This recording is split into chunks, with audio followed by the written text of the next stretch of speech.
Boa noite. Depois de reunião com o ministro da Fazenda, Fernando Haddad, presidente Lula diz que responsabilidade fiscal é compromisso. Dólar tem queda de quase 2%.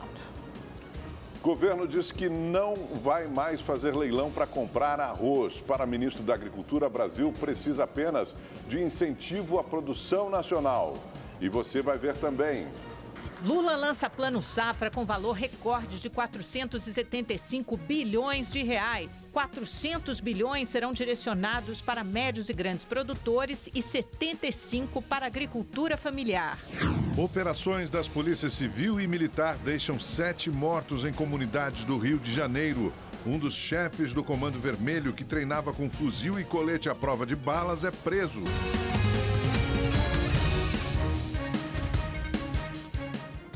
Sete pessoas morreram em 3 operações policiais hoje no Rio de Janeiro, entre elas um policial militar. As ações suspenderam aulas e o atendimento em unidades de saúde. Na Cidade de Deus, na zona oeste do Rio, a polícia removeu barricadas. Houve confronto e 6 suspeitos foram baleados. Eles foram levados para o hospital num blindado da PM, mas chegaram mortos. Na ação contra o Comando Vermelho foram apreendidos 2 fuzis, 4 pistolas, 3 rádios e drogas.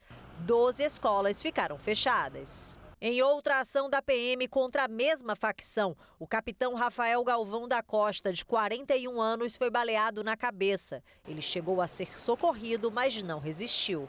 A operação no Morro do Urubu, na zona norte do Rio, foi contra traficantes que atuam roubando cargas e carros e promovem guerras entre facções rivais na disputa por territórios. A Polícia Civil também realizou uma ação contra o Comando Vermelho na manhã de hoje no Complexo da Maré, zona norte do Rio, com o objetivo de combater a lavagem de dinheiro do tráfico de drogas. De acordo com as investigações, os bandidos usam a construção de empreendimentos para mascarar os recursos ilícitos, entre eles um condomínio com 300 apartamentos construído na região. Os imóveis eram alugados ou vendidos. O dinheiro ia para a conta de laranjas. Alguns eram integrantes da Associação de Moradores da Comunidade. Organizações não governamentais, entidades, associações e também alguns integrantes de órgãos estatais estão a serviço do narcotráfico. Alimentam narrativas e discursos contra ações estatais, principalmente de forças policiais. Na ação para cumprir 16 mandados de prisão e 8 de busca e apreensão, os policiais foram recebidos a tiros e revidaram. Por segurança, 22 escolas suspenderam as aulas. Agentes prenderam William Souza Guedes, conhecido como Corolla ou Chacota. Ele é apontado como um dos chefes do Comando Vermelho. Com o criminoso, foram apreendidos um carro e uma moto. A polícia apreendeu vídeos da rotina de treinos do traficante. Em um deles, Corolla aparece correndo em uma esteira, vestindo um colete à prova de balas e um fuzil nas mãos. Em outro, ele treina tiro ao alvo com outro criminoso. Ainda no Rio de Janeiro, policiais civis e agentes do Ministério Público prenderam 5 acusados de integrar uma quadrilha especializada em roubo de caminhões na Baixada Fluminense. O grupo, liderado por 2 irmãos, roubou pelo menos 28 veículos no ano passado. O prejuízo estimado é de 15 milhões de reais. Segundo as investigações, os caminhões eram levados para outros estados. No interior de Minas Gerais, câmeras de segurança registraram o momento em que uma mulher foi assassinada pelo ex-namorado. A vítima já tinha medida protetiva e procurou a polícia horas antes de ser morta. Jane Carla Santos Soares, de 34 anos, foi surpreendida pelo ex-namorado quando chegava de carona com a patroa no trailer de lanches onde trabalha em 7 Lagoas. Na imagem, a vítima aparece caindo no chão após ser baleada 4 vezes. O autor foi identificado como Natan Erison Vieira Rodrigues, de 19 anos, que estava separado da vítima há 3 meses, mas não aceitava o fim do relacionamento. Jane já tinha uma medida protetiva preventiva contra Natan. Um dia antes de ser assassinada, a vítima registrou mais um boletim de ocorrência contra o ex-namorado, por descumprir a ordem de não se aproximar dela. Natan é procurado pela polícia. A mulher deixa 2 filhos, um de 16 e outro de 10 anos. A Justiça de São Paulo determinou que a Polícia Civil abra mais um inquérito sobre o caso Porsche. A investigação aberta hoje busca descobrir se parentes do motorista do carro de luxo, Fernando Sastre, cometeram crime de fraude processual. O pedido do Ministério Público surge depois que testemunhas teriam dito que familiares retiraram garrafas de bebida do veículo antes da chegada da polícia. As imagens das câmeras corporais dos policiais militares que atenderam à ocorrência mostram a mãe de Fernando, Daniela Cristina de Medeiros Andrade, e o tio dele no local do acidente. Sastre está preso preventivamente por homicídio e lesão corporal. Ele é acusado de matar um motorista de aplicativo e deixar o amigo que estava no banco de passageiro da Porsche gravemente ferido, depois de causar um acidente ao dirigir alcoolizado a mais de 100 km por hora. Sastre nega ter consumido bebida alcoólica. Uma escola estadual da Zona Norte de São Paulo ficou entre as 10 finalistas no prêmio de melhor escola do mundo. Além do desempenho dos alunos, a forma como a instituição se integra à comunidade por meio de atividades esportivas, como o xadrez e o atletismo e algumas brincadeiras, chamaram a atenção dos organizadores do concurso. Brincando, foi assim que a Escola Estadual Deputado Pedro Costa desenvolveu um projeto que faz a diferença. Com um clube de xadrez e aulas de atletismo, o colégio ajudou os estudantes a melhorar o desempenho. Medir a distância do salto do colega vira aula de matemática. 9 metros. Aqui o atletismo é visto também como uma forma de aproximar as pessoas. E o aluno, ele leva da escola para a família, para a comunidade. Então, por exemplo, eu já tive alunos que chamam o pai para correr no parque. Pai, é bom fazer atividade física, porque melhora o sistema imunológico, que a gente fala sobre isso, a gente fala sobre alimentação, uma vida mais saudável. E o aluno, ele tem essa percepção. Primeira regra do xadrez. Silêncio. Segunda. Silêncio. Terceira. Silêncio. Essa tocada. Cumprimentem-se. Leonardo joga xadrez quase todo dia. Um esporte que estimula a concentração e a memória. Quando você aprende um jogo que te ajuda a desenvolver, você leva pelo resto da sua vida. Xadrez não é só para você, dar checkmate, para você se divertir também. Os professores Luiz, de Educação Física, e Leonardo, do xadrez, são os autores do projeto. É um jogo criativo, é um jogo que mexe muito com essa questão da imaginação. É muito importante para nós e para os nossos alunos e transcendendo os muros da escola para a nossa comunidade.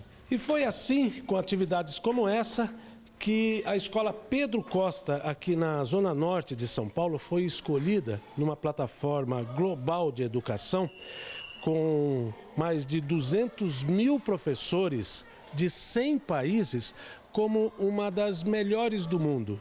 Isso mesmo, uma das melhores do mundo, contribuindo para o desenvolvimento dos alunos e da comunidade. É o diferencial, acho que é o amor, é mostrar para a comunidade que a gente está desenvolvendo esse trabalho, a comunidade ter acolhido, né, o projeto junto aos filhos. Eu acho que tudo isso valeu a pena e fez com que a gente chegasse onde a gente está chegando. Mas a escola pode ir além. A instituição está entre as 10 que disputam o título de melhor do mundo na categoria Colaboração da Comunidade. A escola campeã leva $50 mil em premiação.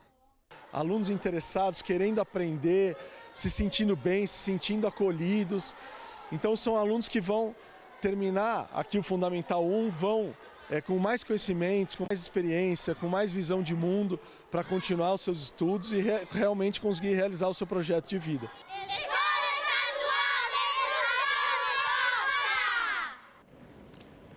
A deputada federal Carla Zambelli, do PL, pediu desculpas por chamar a também deputada federal Benedita da Silva, do PT, de Chica da Silva. O comentário racista aconteceu em uma transmissão ao vivo na internet. Durante uma reunião de mulheres parlamentares em Maceió, Carla Zambelli reclamava que não foi escolhida para discursar e citou a colega parlamentar. Vão ter poder de fala, né? Eu não vou falar. Eu não vou falar porque provavelmente não sei, né? Por que eu não vou falar, mas parece que já foi montada pela Secretaria da Mulher, que é a Chica da Silva. Após a repercussão, a deputada pediu desculpas, afirmando que confundiu os nomes. A fala de Zambelli foi considerada racista, já que Chica da Silva foi uma mulher escravizada que recebeu alforria no século XVIII. Em uma publicação, o Partido dos Trabalhadores se solidarizou com a deputada Benedita da Silva. O presidente Lula e a primeira-dama Janja também fizeram posts com apoio à parlamentar, que ainda não anunciou se pretende adotar alguma medida judicial contra Zambelli. O presidente Lula sancionou a lei que autoriza a União, estados e municípios a venderem créditos de dívidas para iniciativa privada. Enquanto isso, o Senado Federal e o Ministério da Fazenda discutem com os governadores a situação financeira dos estados e renegociação com a União. A nova lei regulamenta a chamada securitização da dívida ativa da União, estados e municípios. Na prática, o texto permite que os governos vendam dívidas que têm a receber de pessoas físicas e empresas por valor abaixo do crédito. O governo recebe o dinheiro na hora e o comprador assume o risco da cobrança. O saldo devedor pode ser de qualquer natureza, como o de impostos não pagos. Metade do dinheiro recebido na negociação, o governo deverá destinar a despesas com a Previdência Social e a outra metade para investimentos. Essa lei estava em discussão desde 2017 e pode ajudar na recuperação fiscal dos estados, que buscam formas de melhorar a situação financeira. Uma delas é a renegociação da dívida com a União. O presidente do Senado, Rodrigo Pacheco, encabeça as discussões com os governadores. A principal queixa é a forma de atualização das dívidas, que hoje é corrigida pela inflação mais 4% de juros. A proposta apresentada por Pacheco prevê uma redução no indexador dos juros e permite aos estados abater na dívida investimentos em infraestrutura, segurança pública e na educação.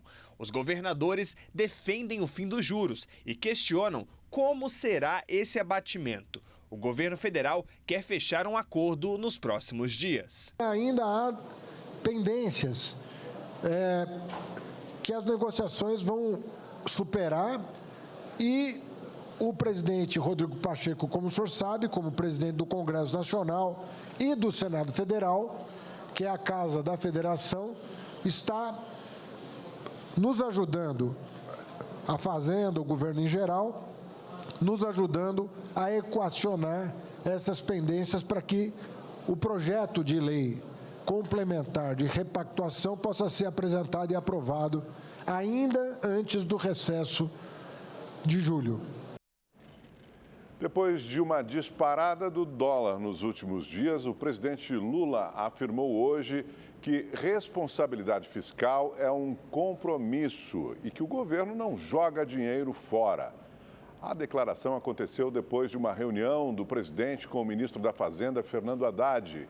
Quem traz as informações para a gente ao vivo, direto de Brasília, é o repórter Marcos Amoroso. Boa noite para você, Amoroso.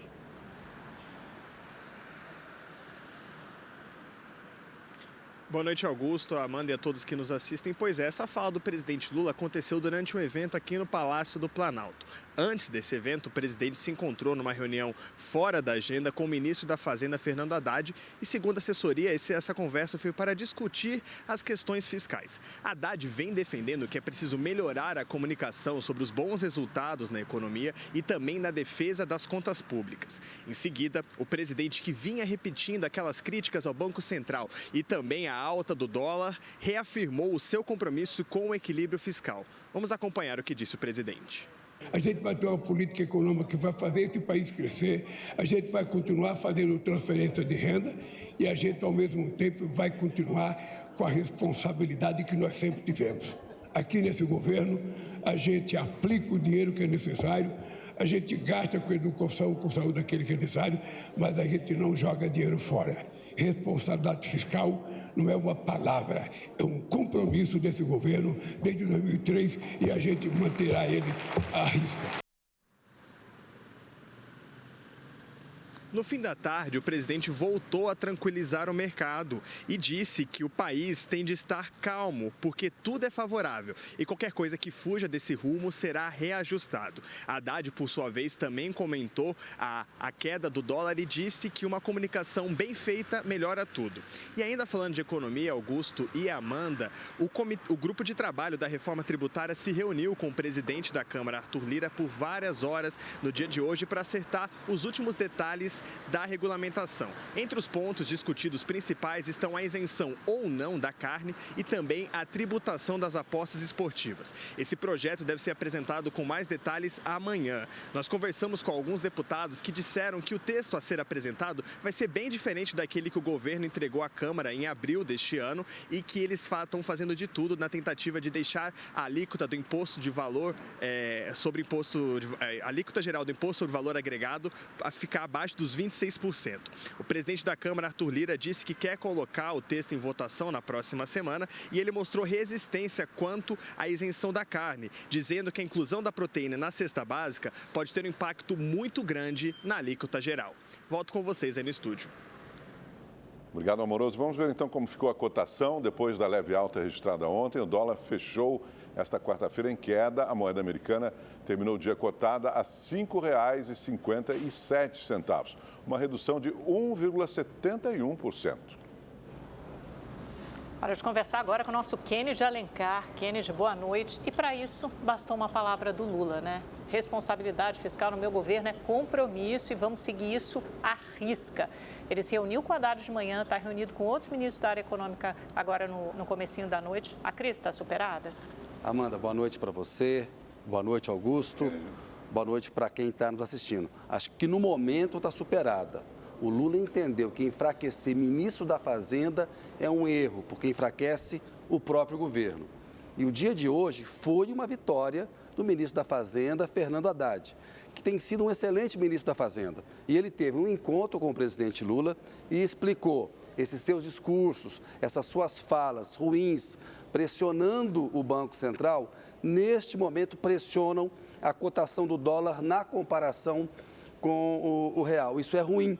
Isso vai criar um problema para o próximo presidente do Banco Central que você vai indicar. Então, Lula entendeu que não pode ficar nessa guerra com o Banco Central. E isso, Amanda, é uma vitória importante do Haddad, que explicou para ele os efeitos que tem. Aí marcaram uma nova reunião, eles estão discutindo corte de gastos. Claro que o Lula tem compromisso, ele já disse que não vai desvincular, por exemplo, os benefícios de prestação continuada do reajuste do salário mínimo, ele não quer mexer nos pisos constitucionais de educação e saúde, quer procurar espaço no orçamento, inclusive discutir onde cortar nas desonerações, que é uma guerra, e isso vai exigir um acordo com o Congresso. O Lula e o Haddad vão procurar o Arthur Lira, presidente da Câmara, e o Rodrigo Pacheco, presidente do Senado, para tentar costurar uma redução nas desonerações. E precisa também envolver a sociedade e os empresários nisso. O Lula compreendeu que, no momento, como disse o Haddad, uma comunicação bem feita é importante. Hoje era o dia do quê? De anunciar o Plano Safra, uma notícia importante para o agronegócio, que é um setor da economia que tem resistências ao PT. Mas o Lula estava dividindo a atenção do anúncio com a expectativa da imprensa em relação ao dólar. Então, o Haddad, que ontem havia dito que comunicação era importante, que precisava acertar isso tanto da parte do Banco Central quanto da parte do presidente Lula, disse hoje, quando houve uma queda expressiva do dólar. Uma queda num dia de 1,71% é uma queda muito expressiva, é uma queda importante. E isso foi um trabalho que o Haddad fez. Vamos ver se o Lula agora, Amanda e Augusto, entende a importância de fazer sinalizações para o mercado, porque isso não é se render ao mercado. A palavra do presidente, ela tem peso. O presidente tem que guiar as expectativas econômicas. Quando ele diz uma coisa mal posta, quando ele exagera no discurso, isso influencia o ânimo dos agentes econômicos. E, por último, a palavra dele, acalmar o país. Quem criava uma crise por dia era o Bolsonaro. O papel do Lula é acalmar o país e cuidar da economia. Amanda e Augusto. Perfeito, Kennedy. Como você já havia adiantado ontem aqui, né? Obrigado. Boa noite para você. Boa noite, Augusto. O ministro Alexandre de Moraes, do Supremo Tribunal Federal, manteve as prisões preventivas do deputado federal Chiquinho Brazão, do conselheiro do Tribunal de Contas do Rio de Janeiro, Domingos Brazão, e do ex-chefe da Polícia Civil do Rio, Rivaldo Barbosa. Eles estão presos desde março, acusados de participar do assassinato da vereadora Marielle Franco e do motorista Anderson Gomes. O crime foi em 2018. Moraes seguiu o parecer do Ministério Público, que apontou indícios de que eles teriam tentado atrapalhar as investigações. Vamos ver como é que fica o tempo em todo o Brasil com o Igor Silveira. Boa noite para você, Igor. Conta pra gente como é que fica essa quinta-feira. Vamos lá, boa noite, Augusto. Boa noite, Amanda. Boa noite para você que está em casa. Olha, uma nova frente fria vai ser responsável pela instabilidade no sul do país. E por causa das nuvens carregadas, tem previsão de chuva no Rio Grande do Sul. No Paraná e em Santa Catarina, o sol aparece e o tempo fica seco. Já em São Paulo, o dia começa com bastante névoa, só que à tarde o sol aparece e a máxima pode chegar na casa dos 27 graus amanhã. Na sexta-feira, 28 graus e no sábado cai para 24. No Rio de Janeiro, amanhã começa gelada, mas os termômetros podem marcar 31 graus amanhã. Belo Horizonte, 27 graus e Vitória. No Espírito Santo, 28 graus e sem previsão de chuva. No Nordeste, o sol está garantido no interior, mas no litoral tem previsão de chuva em pontos isolados, ainda por causa da brisa marítima. Na região norte não muda muita coisa, tem previsão de chuva forte e volumosa entre o interior do Amazonas e também em Roraima. Por lá, essa chuva pode vir acompanhada de trovoadas e ventania. Quanto às temperaturas, máximas chegando aos 33 graus em Manaus, 36 graus em Cuiabá e no sul do país, a máxima pode chegar aos 18 graus amanhã. Boa noite para todo mundo. Amanda, Augusto. Valeu, Igor. Boa noite. Subiu para 180 o número de mortes causadas pelas enchentes no Rio Grande do Sul. Em meio à reconstrução do estado, o governo federal anunciou investimentos na área cultural. Foi anunciado um investimento de 60 milhões de reais no setor cultural do Rio Grande do Sul.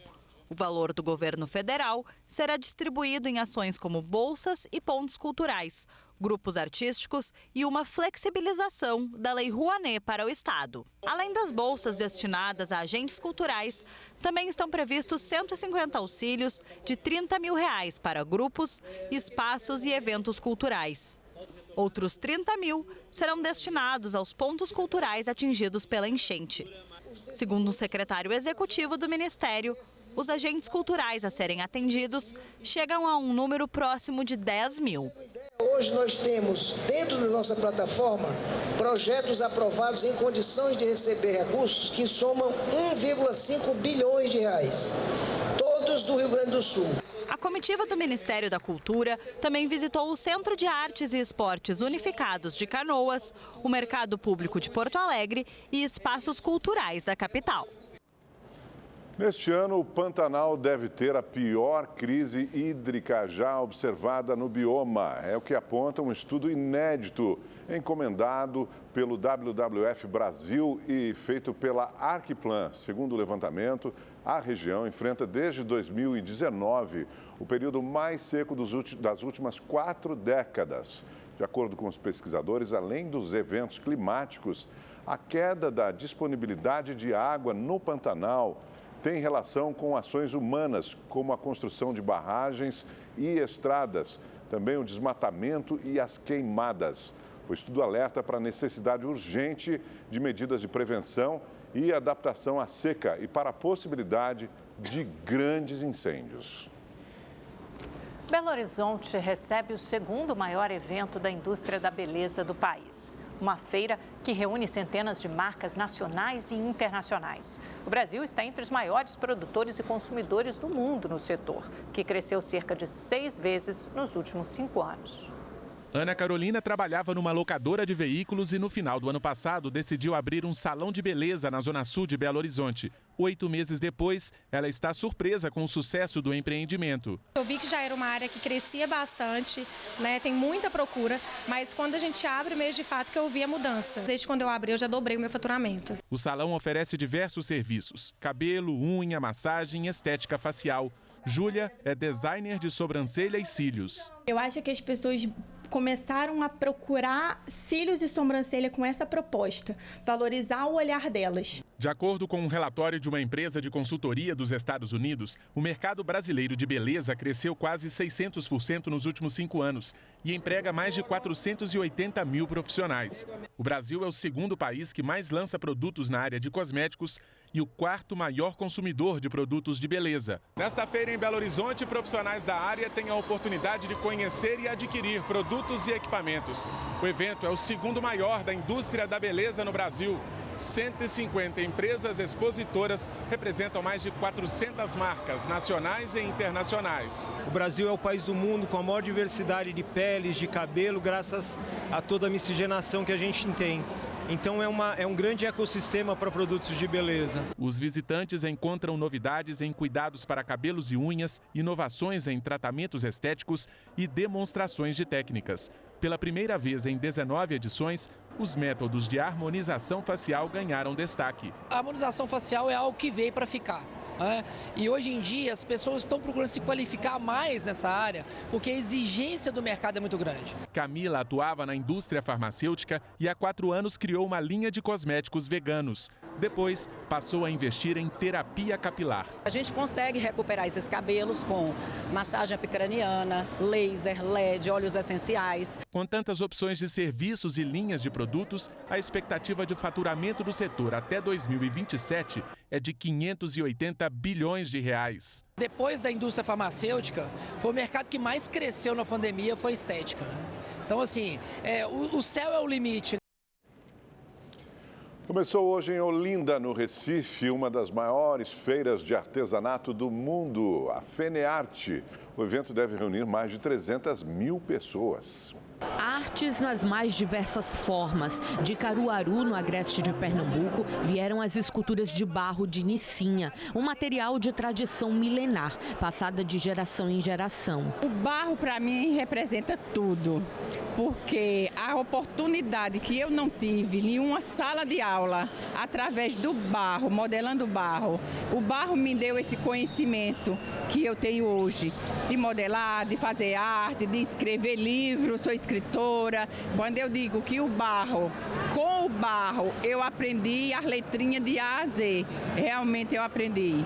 A maior feira de artesanato da América Latina atrai turistas e nativos. A primeira vez que eu venho para Recife, a primeira vez que eu venho para a FeneArte. E o que é que tá achando? Estou achando maravilhoso, meu Deus, eu adoro arte. Eu sou psicóloga, mas também adoro arte, faço minha arte. É sempre uma satisfação prestigiar aqui os artistas da terra e também outras pessoas que vêm de outras regiões. Acho que a gente precisa valorizar bastante essa questão da expressão artística, cultural, do nosso estado principalmente.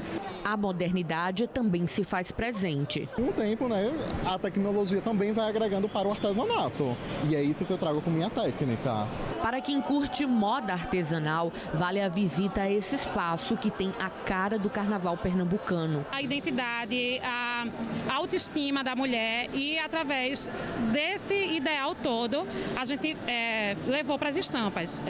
A mulher como protagonista, a nossa cultura como protagonista, Olinda como protagonista. E a arte também é ensinada aos pequenos. Oficinas, palestras, apresentações musicais, gastronomia e exposições fazem parte da programação da FeneArte. A 24ª edição da FeneArte recebe um investimento de 15 milhões de reais e espera um público de 315 mil pessoas. O impacto econômico no estado deve superar os 50 milhões de reais gerados pelo trabalho de mais de 5 mil expositores de todo o mundo que participam da feira. E o público pode esperar uma feira ainda mais linda, mais diversa, mais dinâmica, porque a FeneArte ela não é só a feira de artesanato, ela é uma programação recheada, diversificada e bem completa até o dia 14 de julho aqui na FeneArte.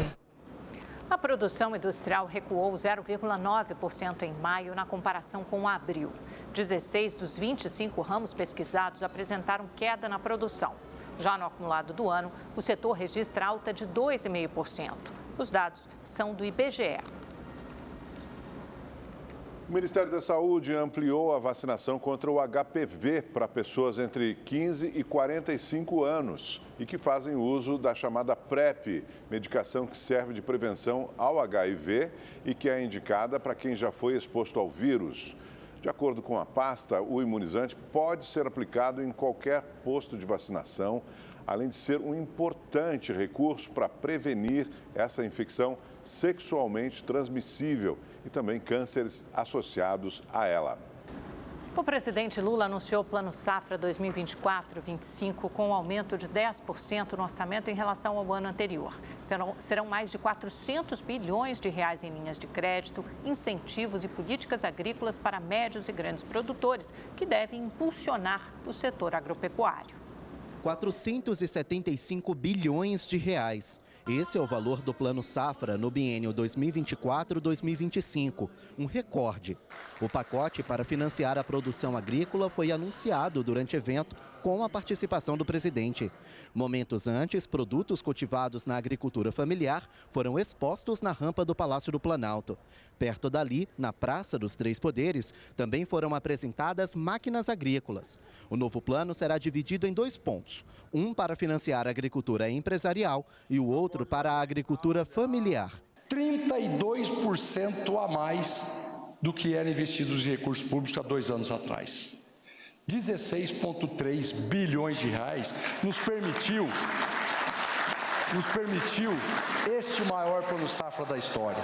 404 bilhões de reais, 590 milhões. 40% mais que os 2 planos safras anteriores. 40% mais.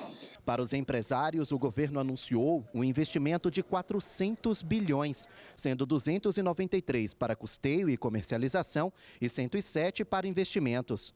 As taxas de juros devem variar de 7% a 12%. Produtores com cadastro rural e que adotarem práticas sustentáveis podem ter redução de juros de até 1%. Parte do investimento vai servir também para a renovação de maquinários agrícolas. Para quem já tá mecanizado, você lança máquinas que dão maior produtividade, ou seja, máquinas que hoje tem a chamada agricultura 4.0, agricultura digital, que você entra no mundo da tecnologia. Então o pessoal já está mecanizado, tem que dar um passo para se tecnificar.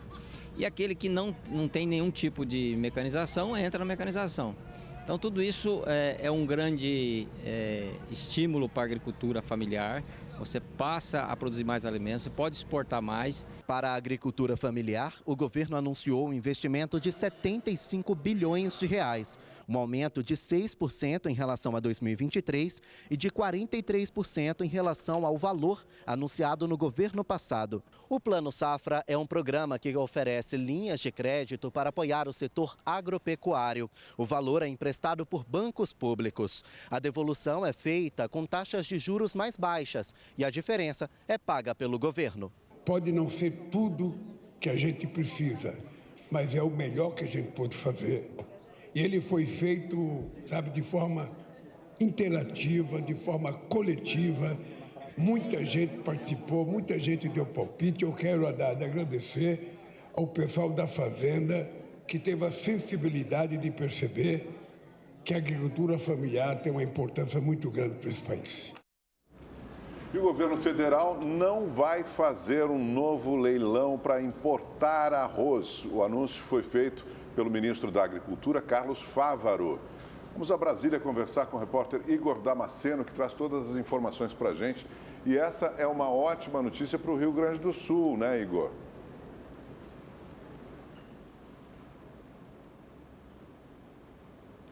É isso, Augusto. Boa noite para você, também para a Amanda. Boa noite a todos que nos acompanham. O ministro Carlos Fávaro, inclusive, está nesse momento reunido com representantes da Federação de Arrozeiros do Rio Grande do Sul.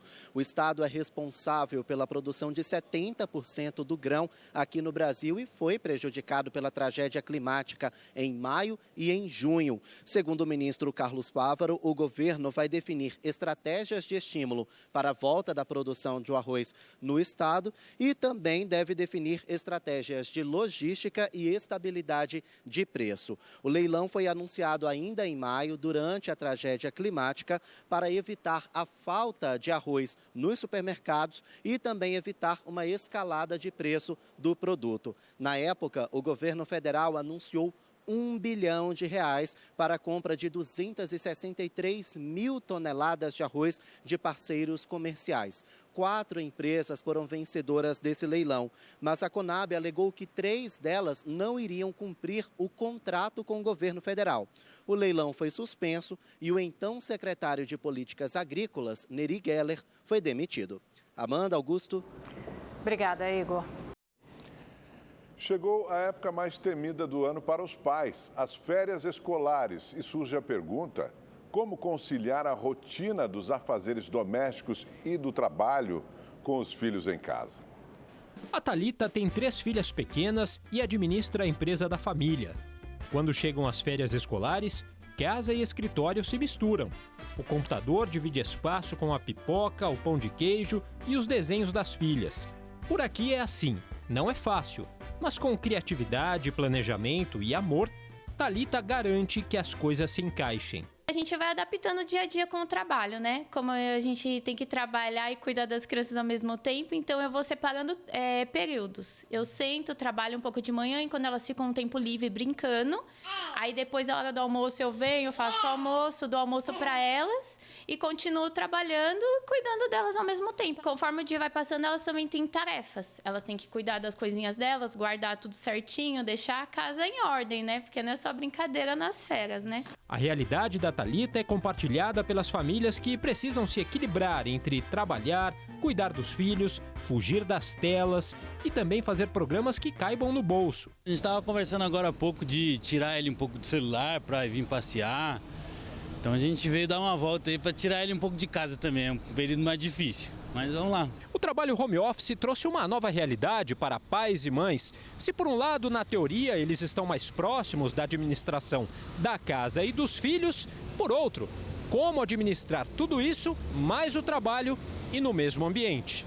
A Adriana acredita que o home office só trouxe vantagens. Hoje a gente tem a facilidade de ser home office, mas ao mesmo tempo, quando a gente está em férias, um período de férias, a gente procura sair junto, fazer passeios que realmente vão agregar, né? Então, assim, para mim é super tranquilo. Mas para muitos pais e mães que precisam sair para trabalhar, é difícil achar tempo e disposição para manter os filhos entretidos nas férias, sem cair nas armadilhas da tecnologia. Então, mais do que pensar em tirar as crianças, né, o uso das telas para as crianças, a gente tem que fazer uma reflexão de forma geral, enquanto sociedade, enquanto os pais, o que eu faço na minha casa? Será que eu estou oferecendo um espaço com mais qualidade, de mais troca, mais interação, mais diálogo? Eu brinco com os meus filhos? E é lógico que eu sei que os pais vão dizer, Sandra, não tenho tempo para isso, mas a gente vai ter que criar uma estratégia para esse tempo chegar. A gente vai ter que fazer esse tempo acontecer, porque, inclusive, as relações familiares estão sendo impactadas. E o Rede TV News fica por aqui. Tenha uma ótima noite e até amanhã. Obrigado pela sua companhia. Uma ótima noite e até amanhã.